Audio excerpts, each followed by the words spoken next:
ya. Setuju. Baik. Ya, kalau bicara media ini saya lebih duluan daripada kalian. Baik, abang harus menghargai saya sebagai host. Silakan Bang Rasman. Kembali ke substansi Bang, kita Bang. Jadi saya ingin katakan bahwa bicara substantif bukan menyerang pribadi. Baik. Itu kuncinya. Kita mau tanggapi dulu terkait dengan tadi pra peradilan yang ada katakan. Sudah bilang Aku bantah. Mbak ya sebentar. Coba pra peradilan. Aku bantah ya. Aku bantah dengan silakan Bang. Gini ya. Oke, jadi Adinda, saya ingatkan ya. Pasalnya pasal berapa? Minggu lalu, bentar dulu. Jangan diinterupsi dulu. Silakan. Gofur ini nonton. Silakan Bang Rasman jawab. Ini juga. Adindaku. Anda tidak usah merasa paling pintar, paling hebat. Kita nih bodoh semua. Sebentar, dijelaskan dulu. Itu adalah ketika dinyatakan berkas perkara lengkap. Oke, jelas ya? Lengkap secara administratif. Baik, kita akan dengar. Dengarin. Baik, kita akan dengarkan tanggapan dari Bang Andi Azwar setelah ini. Kalau dinyatakan sudah lengkap semuanya, barulah masuk tahapan P21 tahap 2. Baik, abang-abang narasumber, pemirsa di tengah perdebatan yang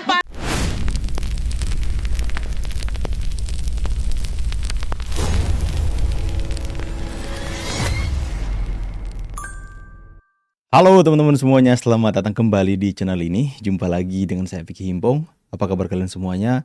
Aku berharap teman-teman semua di rumah bersama keluarga tercinta selalu diberikan kesehatan oleh Tuhan Yang Maha Kuasa. Amin. Di video kali ini kembali lagi kita akan membuka ruang diskusi publik terkait dengan berita-berita yang hari ini beredar viral di sosial media maupun di media mainstream.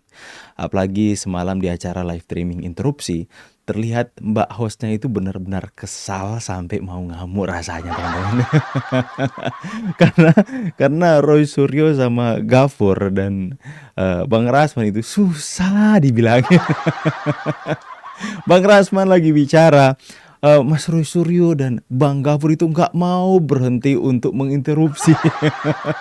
Sebenarnya ya, mungkin agak keliru ya kalau misalnya acara tersebut judulnya interupsi. Karena yang diundang adalah orang yang sekalipun judulnya nggak dituliskan interupsi, ya mereka orangnya suka interupsi teman-teman. Ya mbaknya sampai kelihatan bete banget. Tolong hargai saya sebagai host. Ya, sampai tarik nafas panjang mbaknya. Mbak sabar mbak ya. Gitulah kalau hadapi orang-orang yang merasa diri itu lebih benar dari orang lain dan tidak mau menerima masukan orang lain. Seperti itulah mbak. Mbak sabar ya, yang sabar ya mbak hadapi mereka. Dan juga ada berita yang tidak kalah menarik, di mana ada seorang yang mengaku dari Solo yang kemudian dalam narasinya, dalam orasinya itu benar-benar saya pikir itu sangat kurang ajar teman-teman ya. Bagaimana dia memberikan penghasutan dan sebuah asumsi jahat di tengah masyarakat. Dia mengatakan Pak Jokowi pemerkosa demokrasi, dan kemudian dia mengatakan dengan lantang bahwa Jokowi darah dan leher Jokowi halal katanya. Itu benar-benar ngeri teman-teman. Di dalam sebuah orasi yang didengarkan banyak orang ya, dan kemudian ketika dia mengatakan halal darah dan lehernya Jokowi, ketika dia mengatakan hal tersebut, kemudian orang-orang bertempik sorak seolah-olah memberikan pujian dan dia mungkin merasa bangga. Wah, saya mengatakan hal ini benar-benar saya merasa hebat karena mengatakan hal seperti itu. Tapi sejatinya apa yang disampaikan adalah penghasutan, ujaran kebencian, yang dimana mungkin itu termasuk dalam delik aduan atau mungkin bisa dipidanakan karena ini sudah mau menimbulkan kegaduhan. Nantilah kita akan bahas ketika kita sudah melihat videonya teman-teman ya. Kita akan mulai sama-sama saksikan dulu bagaimana hal ini bergulir lebih menarik lagi teman-teman. Dimana Bang Andi Azwar juga dalam kesempatan tersebut menunjukkan SP3 Rismon dan mengatakan Rismon Sianipar akan menjadi saksi tambahan di persidangan sudah di BAP. Dan itu wah menarik sekali untuk kita saksikan sama-sama. Ya kita saksikan dulu bagaimana hostnya sampai bete, sampai mau ngamuk rasanya teman-teman. Kita sama-sama saksikan. Check it out teman-teman. Ya, setuju. Baik. Ya, kalau bicara media ini saya lebih duluan daripada kalian. Baik, abang-abang, Ya. abang-abang harus menghargai saya Ya. sebagai host. Saya Silakan, Bang hargai Rasman. Anda. Kembali ke Ya. substansi, Bang. Kita, Bang. Jadi saya ingin katakan bahwa bicara substantif bukan menyerang pribadi. Baik, baik. Itu kuncinya.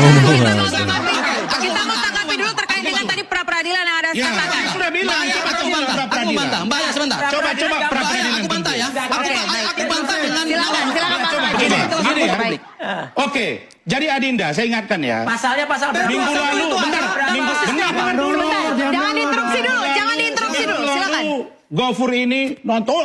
Silakan Bang Rasman jawab. Ini juga. Adindaku. Anda tidak usah merasa paling pintar, paling hebat. Kita ini bodoh Sebentar, semua. sebentar, Mas Roy. Saya Mas jelasin ya. Haji, sebentar. Dijelaskan dulu, dijelaskan dulu. Itu adalah ketika dinyatakan berkas perkara lengkap. Lengkap. Oke, jelas ya? Lengkap secara administratif. Baik. Administratif. Baik, kita akan dengar. Dengarin. Baik, abang-abang, kita akan dengarkan tanggapan dari Bang Andi Azwar setelah ini. Kalau dinyatakan sudah Banyak sampai gini. Ya, sampai gitu mbaknya. Oh teman-teman, sebentar teman. Ya, mbaknya sampai. Nah teman-teman ya, jadi dapat apa sebenarnya? Ini apa yang mau kita dengar kalau sudah seperti itu?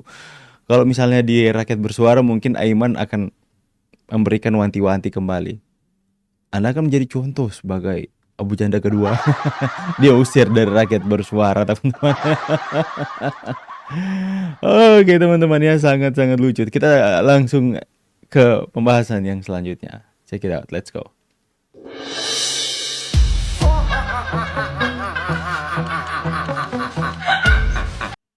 Semakin sitik pemburu ijazah palsu dari ribuan, waduh apa ini jaringannya teman-teman ya, sebentar.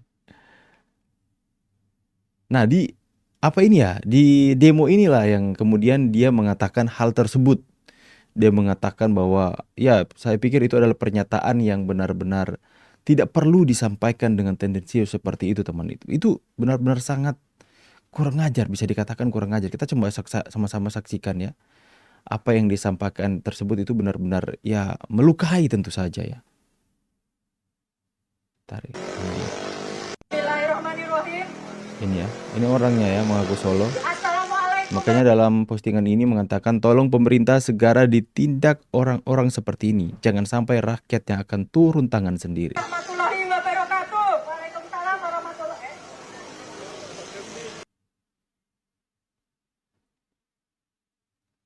Sebentar teman-teman ya, ada gangguan sedikit jaringan saya.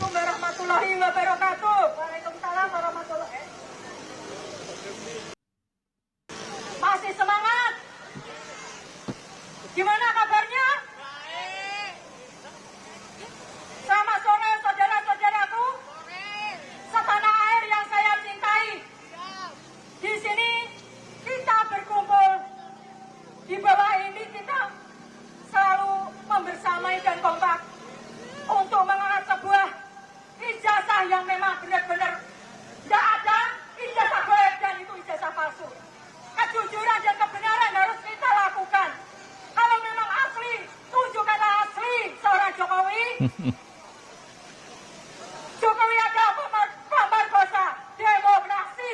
Merkosa demokrasi gitu. Saya dari Solo sebetulnya malu mempunyai tetangga seorang Jokowi. Dan itu Dari Solo merupakan malu yang punya tetangga. hati kami sebagai anak bangsa. Untuk itu hanya satu kata yang saya ucapkan. Halal darah dan lehernya Jokowi. Halal darah dan lehernya Jokowi. Bismillahirrahmanirrahim. Oke. Merasa bangga ya Bu mengatakan seperti itu Bu. Ih ngeri sekali Bu. Gak ada takut-takutnya ngomong seperti itu Bu. Ya pakaian agamis tapi mulut Anda penuh dengan racun Bu. Ya ngeri sekali. Sangat ngeri. Jika Pak Jokowi seperti apa yang Anda katakan pemerkosa demokrasi. Mungkin ya Pak Jokowi ketika masih menjabat 10 tahun menjadi Presiden Republik Indonesia. Itu mulai pertama kali dia memimpin, itu begitu banyak yang mencaci maki beliau. Menghina, menghujat memfitnah, menginjak-injak harkat martabat sampai detik ini. Sampai Anda begitu dengan bebas leluasa mengatakan halal darah dan leher Pak Jokowi. Kemudian orang lain mengatakan Pak Jokowi itu nyet, jokodok, tukang bohong, bego, tolol, bajingan. Mereka katakan semua itu kepada Pak Jokowi. Sekalipun Pak Jokowi masih berkuasa. Kalau seorang Joko Widodo seperti apa yang Anda katakan, bahwa Pak Jokowi adalah seorang pemerkosa demokrasi, kalian tidak akan bisa sebebas ini di negeri ini mengeluarkan kata-kata yang begitu sangat keji terhadap Pak Jokowi. Ya, kalian tidak akan bisa mengekspresikan suara kalian, kebebasan bersuara atau berpendapat kalian, tapi kalian menggunakan dengan cara yang kotor seperti itu.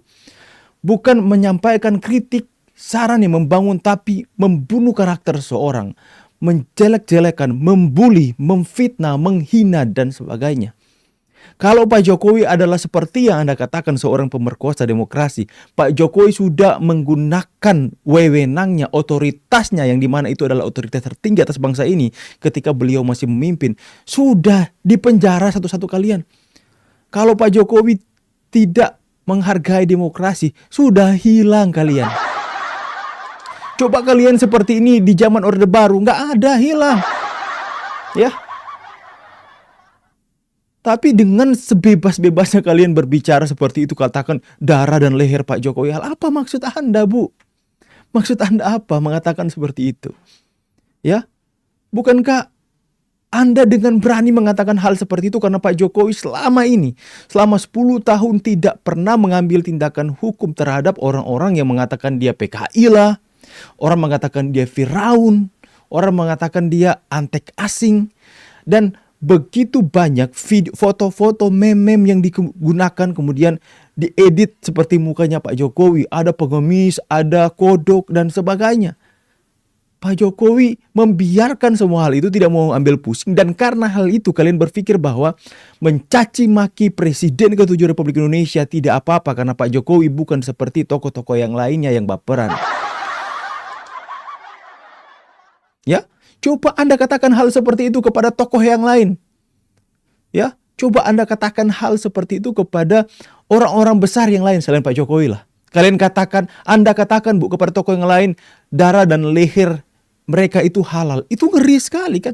Ini penghasutan, membangun stigma di tengah para pendukung mereka, membangun pemahaman pemikiran bahwa melakukan tindakan yang kekerasan kepada Pak Jokowi sampai kepada lehernya itu adalah sesuatu yang halal bagi mereka. Ini kan sebuah hal yang menyesatkan. Sangat-sangat menyesatkan. Makanya ya, Anda berani mengatakan bahwa Pak Jokowi pemerkosa demokrasi, tapi Anda dengan begitu jahatnya melontarkan perkataan-perkataan yang jahat kepada beliau. Ya, coba. Itulah teman-teman ya, kembali lagi saya singgung soal lagu yang akan saya buat. Pak Jokowi itu tidak mau menanggapi hal seperti ini. Kenapa Pak Jokowi kemudian, Bang, itu buktinya Pak Jokowi melaporkan orang-orang yang hari ini menjadi tersangka. Ya, karena mereka sudah keterlaluan. Pak Jokowi pernah mengatakan bahwa silakan hina hujat saya, tapi jangan sampai sentuh keluarga saya. Mereka sudah datang sampai ke kediaman Pak Jokowi, itu keterlaluan. Pak Jokowi pun sebelum melakukan pelaporan sudah memberikan peringatan lewat pengacara-pengacara yang ada. Ya, tapi inilah dia merasa mengatakan, saya sebagai orang Solo malu katanya. Coba saya tanya buat teman-teman semua yang orang Solo, apa kalian malu mempunyai Pak Jokowi atau Mas Gibran sebagai orang Solo? Saya pikir saya kalau menjadi orang Solo, saya akan begitu sangat bangga menjadi orang Solo.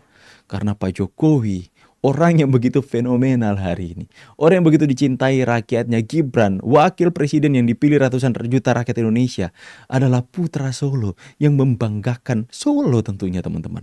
Saya ceritakan testimoni sedikit ketika saya pergi berkunjung ke Solo kemarin. Barusan ini kejadian belum lama. Ketika saya pergi ke Solo untuk menghadiri Halal Bihalal dan hari ulang tahun YouTuber Nusantara di Solo.